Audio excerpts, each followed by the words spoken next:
Hello and welcome our dear viewers to this special interview with His Excellency Tijani محمد Bandi, the President of the United Nations General Assembly, who is here in Kuwait on an official visit.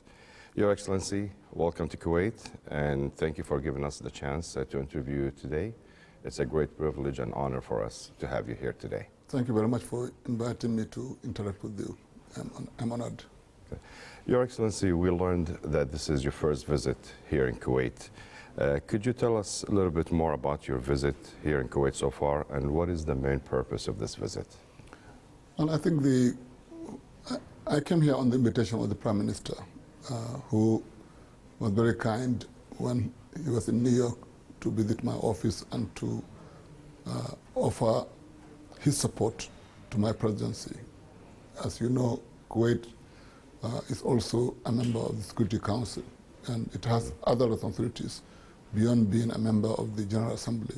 And upon my election, he was at the Assembly, and he offered to congratulate me and to also offer support to the United Nations system more generally. So it is on that basis that I came here to interact with Kuwaiti officials and some institutions. Okay. Your Excellency, you have met top government officials during your visit here in Kuwait, and namely His Highness the Prime Minister. Could you tell us a little bit more about the topics that have been discussed during the meeting? What we discussed was the state of the United Nations and its relations to the problems of the world, and in particular the role of the United Nations General Assembly in helping to address some of those issues, in particular in the way countries, and particularly Kuwait, can give support to that work in terms of support to countries that are in need, support to individuals who are in crisis, collaboration with other governments in solving global problems. I think these are basic issues, and the Prime Minister also was very generous in offering beyond what Kuwait government is doing in support of many projects of the United Nations, but also to say if there are other things we think they can be of help, they are ready to give support to the United Nations because they believe in the importance of the work it does. Okay.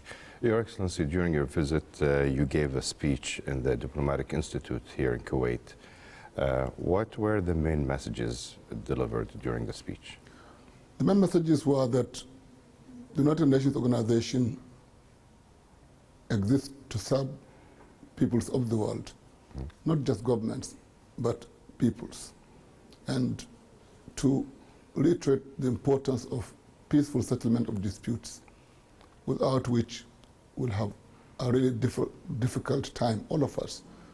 And because of the importance of the notion of peaceful settlement of disputes, to reiterate the importance of cooperation of nations to deal with broad issues of war and peace, to deal with broad issues of development, to deal with broad issues of rights, including rights of refugees, including the need to stay the course in helping people in need.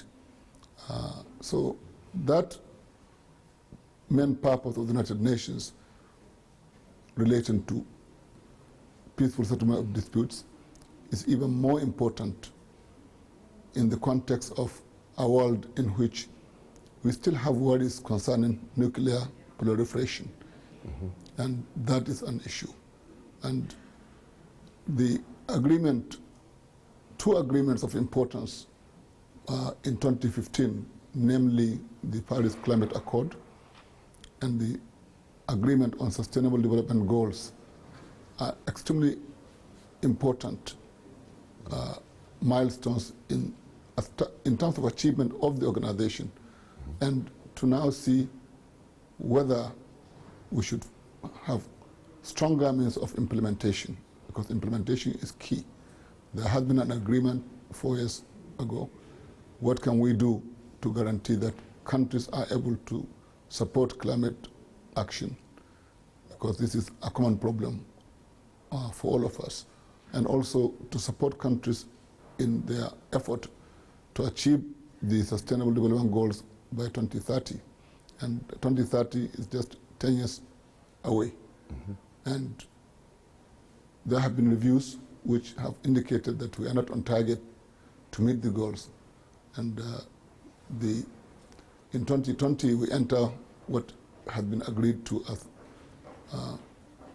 year of the year for delivery of the goals, action to strengthen action for delivery of the goals. And now within 10 years to see what we can do individually and collectively to achieve the goals, because these are goals set by all of us. Now that element requires collaboration, and in particular countries, there are countries that are in special needs, small island developing states, least developing states, landlocked developing states. They are in a special category of countries in need that require focused attention. And let us find better means of supporting them, because in supporting them, we're also supporting ourselves. This is key. And in all this, to also indicate that the priorities of the presidency, which were the main subject of discussion, what are they? The priorities are poverty eradication and zero hunger, quality education, climate action, and inclusion. The notion of poverty is understood. With poverty, not much can happen. And poverty can create conflict and dissatisfaction in society. The whole question of education is also important. Without quality education, nothing much can happen. Inclusion is important. That speaks to the equality of men and women in decision making in every facet of life. That includes the bringing into discussion and decision making of the needs and also the ability of youth to be involved. Plus, of course, the whole question of the disability issues, so that the disabled are given an opportunity to contribute to society and to be respected like everyone else is respected. So these are elements that are key.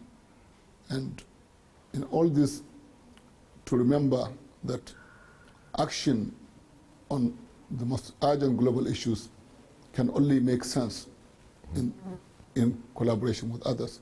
You cannot solve terrorism or nuclear proliferation or migration problems without having a multilateral effort. And so this is really the message we wanted to convey, and to also learn. Of course, this is what we, during the lecture, because it was a lecture at Diplomatic Institute, to reiterate the importance of knowledge and tolerance as we engage the world. This is important, and the Institute was really a good place for that kind of discussion. Your Excellency, although your visit here in Kuwait is short, but you also included in it a visit to the civil society organizations, namely Bariq and Khald. Why is meeting with civil society organizations important to you? And how do you describe the importance of these causes to you? Well, Bariq and Khald is quite important in that it addresses two things that are important in the priorities of the presidency of the 74th session of the Assembly: education and inclusion. First, it addresses the question of how to retain the attention of the young in particular around education. How we are able not to leave them behind and to assist them to better integrate to society and to better contribute in the future to society.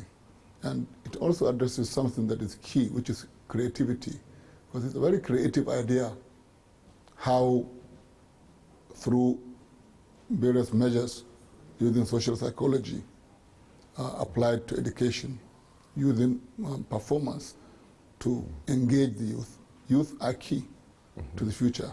And if we talk of, say, Kuwait, where we're talking of 70% being age between 0 to 30, you are able to make an impact at that level. This is important. So the fact that it is an NGO that started this idea and that more and more the Ministry of Education is also seeing that this is something that they can support, I think is remarkable. It's an excellent experience. And so that's one element. Yes. Your Excellency, we will talk a little bit more about the humanitarian contributions. As you know, His Highness the Emir was named by the United Nations as the humanitarian leader and Kuwait as the humanitarian center for humanitarian action, Center for Humanitarian Action. How do you describe the role of His Highness the Emir and the state of Kuwait in helping other countries to face natural disasters, crises, in addition to helping other countries in their development projects? Well, I think the recognition is well deserved. For decades, the Kuwaiti Fund has been known around the world in relation to health, to education, and some other areas of need. And the more urgent issue of humanitarian support is your main question. I think there's nothing that demonstrates care like giving to someone who is not going to give you anything back. You are giving because you think it's your duty to do this. And that really is one way to reduce hate, to reduce the sense of despair, and to bring a sense of real connectedness of all of us as human beings. Because when you talk to disasters, and disasters can happen to any country, and it is this element that someone cares that should be understood. And we all can support those in dire situation. And to make a policy of it as a principle, I think this is what is remarkable. And I think this is really needed in a world in which occasionally a lot of people feel left out. Your Excellency, as you mentioned earlier, you have a set of priorities for your work during the 74th session of the United Nations General Assembly. Would you please talk a little bit more to our audience about these priorities and why did you choose each one of them? Well, the very first priority is a natural one for every organ in the United Nations. The most important thing about the United Nations is issues of peace and security. It is the basis upon which the organization was founded. So for us, as the UN, I think more and more talking about prevention, I think is important. And how can we work better to prevent conflict? And if conflict happens, to quickly address conflict. I think that's key. Its relevance to the United Nations is pretty understood. The next one is poverty eradication. Poverty eradication, because in our view, most of the problems of the world arise from poverty, not all. But if you are able to address poverty and inequality, probably 1/2 of the problems are solved. For example, in many parts of the world, the rights of the poorer segment of society are easier trampled upon because they are poor. So the same question in many parts of the world, access to education is harder if you are poorer. Access to health services is also harder if you are poorer. So those elements are pretty clear. Of course, the issue of education. Of course, education is key in that without education, nothing really of value happens. Ignorance is not anything anyone wants to be associated with. And this education, of course, education tends to increase tolerance, and the educated are more likely to be positive members of society. At a personal level and at community level, of course, an educated population is also a more prosperous population. And the skills needed to develop an economy come through education. So education is a very important thing. It's also something that is important because it's a major equalizer in society. If you have an education, you really have no bar. You can reach anywhere, and anybody can have an education. That is important. We talked of inclusion. Inclusion is important in the context we look at it in terms of inclusion of women, equality of men and women, in terms of inclusion of youth in decision making, in terms of those who are disabled, that they are brought into society affairs as equals because they have rights to be treated as such. We talk of climate action. The issue of climate is well understood. With climate change, more and more we see more conflict, more migration, less production of food. Several other factors are connected to climate change, and that's why the United Nations has taken a lead on this matter. It is connected to almost everything else.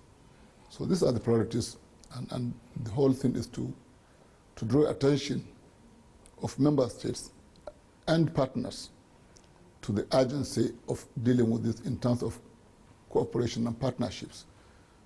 Partnerships are key to having more people educated, more girls educated, better education, more vocational education, less conflict. This is key. Your Excellency, you have been always warning about the gap in financing the development efforts to achieve sustainable development goals. How can this be addressed, and what would you encourage rich countries to do more to close this gap? I think for financing, there have been processes in the United Nations system where pledges have been made that the success of delivery on this has not been as expected. And it's just to continue to urge countries to see the connections between them and the rest of the world, such that they give support in solidarity, because this is also a commitment they have made. And so there are efforts to see whether there are more creative ways to unfreeze funds from other sources, to target them more to areas of real need of people. And in this effort, governments have a role, and more companies and the private sector are also being brought into the conversation, because most of the money is really held by non-state actors. And the idea is to now broaden the conversation more to see whether it is through pension funds, through different arrangements of loans, different collaboration effort between North and South, between southern countries, South-South cooperation, or triangular involving North, South, and others. I think many ways are available in the conversation to be tried to have funds targeting education, targeting health, targeting infrastructure in a sustainable way. I think this is why the focus on financing for development from Addis Ababa to other important conferences has always been emphasized. We do need financing in a shared way. You keep focusing on education, and Your Excellency, you've been a teacher most of your life, and you put quality education as one of your top priorities. What would you like to achieve during this session, and how can Kuwait help in this regard? I think what we want to achieve on education and on others is to see if we can plant a seed of partnership, such as knowing that country A or one segment of country A is in need of teachers in a subject, and some other countries who probably did not know initially that this problem exists may have teachers that they can provide for a period, and then that need is met. This is something small, but it's vitally important, because if you're able to have these kinds of arrangements that work at that level, a lot of things can happen in terms of transformation. Yes. Whether it is training of teachers, whether it is provision of equipment, whether it's even sharing or discussing curricula in terms of how better we can structure the system in terms of what we deliver. There are so many things in relation to education. Yes. It is the same thing with eradicating poverty. Maybe there are better ways of producing food. There are cheaper ways of producing food. There are ways of modernizing agriculture or even marketing of produce. I think so many ideas are available. Can we not harness them to reduce poverty in countries that have suffered so much from poverty? These are the elements of partnerships required to do specific things. That's really the issue. Your Excellency, I would like to talk about this issue again. How do you see the role of Kuwait's leadership in supporting the United Nations on various humanitarian and political situations in the region? I think Kuwait has been a very responsible member of the United Nations. Like I've said, many parts of the world, in many parts of the world, communities can relate to what the Kuwaiti funds have done to help them on concrete things. And more broadly, on the basis of per capita, I think Kuwait has given more in support of humanitarian causes. And this is something that is extremely remarkable for the leadership, for the Amir, and for his supporters as well, as bureaucrats in the various ministries, that the focus is there for a country that is small in size and is able to project that the world is a place that we can connect to and also help improve. And this same issue has been the diplomats of Kuwait at the United Nations have taken lead on these matters, whether in relation to the Security Council or in other debates. The raising of the issue of missing persons in the case of conflict, I think, is well received. This is one area of contribution that is important. In relation to its membership of the Security Council, it has taken lead on matters that are urgent for the Arab world and for the Muslim world.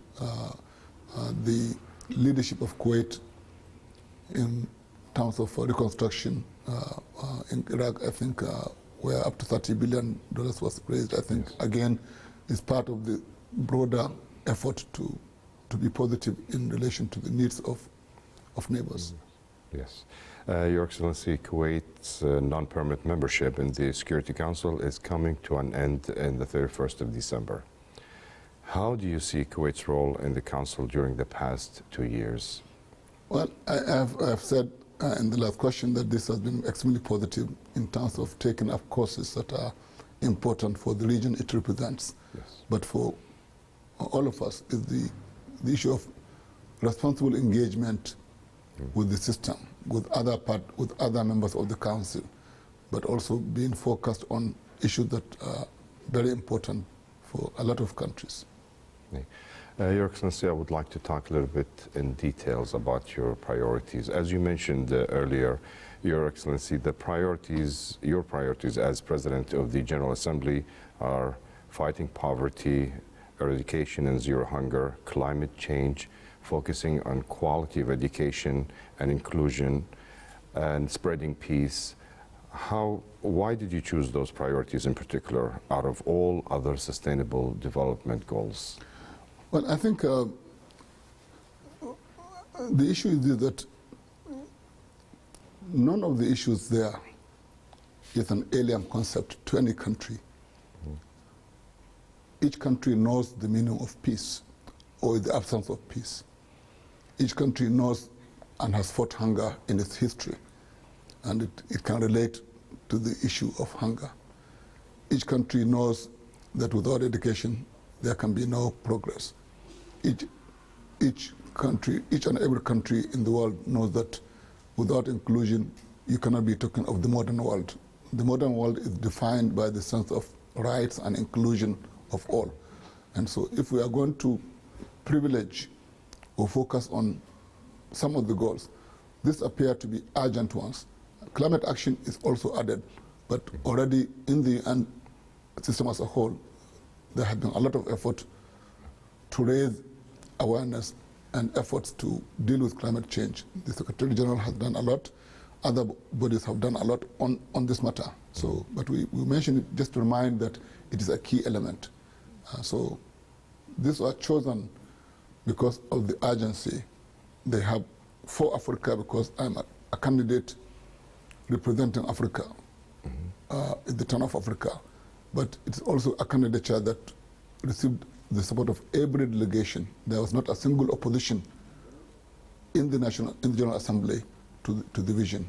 And so this again is because already by 2015, it has been clear through the agreement of the Sustainable Development Goals for 2030 that these are among the things that the world body has also seen as important. So I think, but we felt these ones were urgent, because as some countries are too advanced, maybe they may not see them as urgent, but they can still relate to them as important. I think that's what's important. Yes. How do you think progress can be made to these goals? I think what are the important elements needed to make the necessary progress, and the importance of partnership, as you mentioned earlier, to make that progress? Well, I think the importance of how progress is made through concrete action. The goals have been agreed to. The importance of these elements is therefore not in question. But if we do believe in them, then we should find ways to measure, have we moved from one year to the next? Yes. I think that can be done through concrete efforts of partnerships that address specific issues that are also not one-off, meaning, again, it's a partnership just like a seed that we expect to grow. That's important. Your Excellency, how do you describe the need of multilateralism in today's world, and how to keep it strong amid all the challenges we are facing around the world? I think it is principally because of the challenges of the world, which will not go away. The world will always have challenges. Some challenges will change with time, but because they are global challenges, they can only be addressed through global action. In this case, we all have responsibility to work to solve them. You cannot solve the problem of climate change on the basis of countries, because countries are irrelevant to the climate. You cannot do much on terrorism alone. You do need cooperation. You cannot deal with the problems of health pandemics without collaboration. I think these are really important grounds, and several other things will come and go, but solutions come through collaborative effort. And I think that's why despite the challenges, and especially because of the challenges, we have to give attention to collective action. Your Excellency, the United Nations will be celebrating its 75th anniversary. What are your plans to highlight this important occasion during this session? I think the 75th anniversary of the Assembly is an important moment for reflection concerning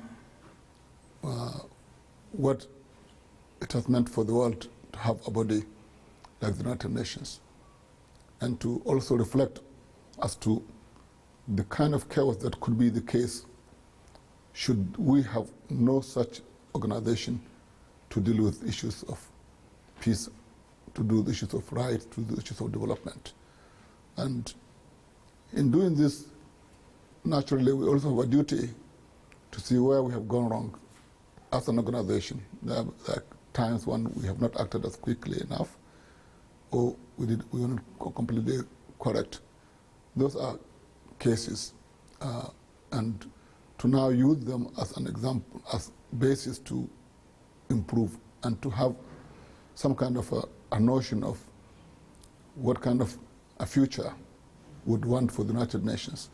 And it must be a future that, first of all, recognizes respect of others, recognizes that in settlement of disputes, pacific means are the means to go, and that we are all connected now as human beings, and we must continue to act responsibly in relation to others.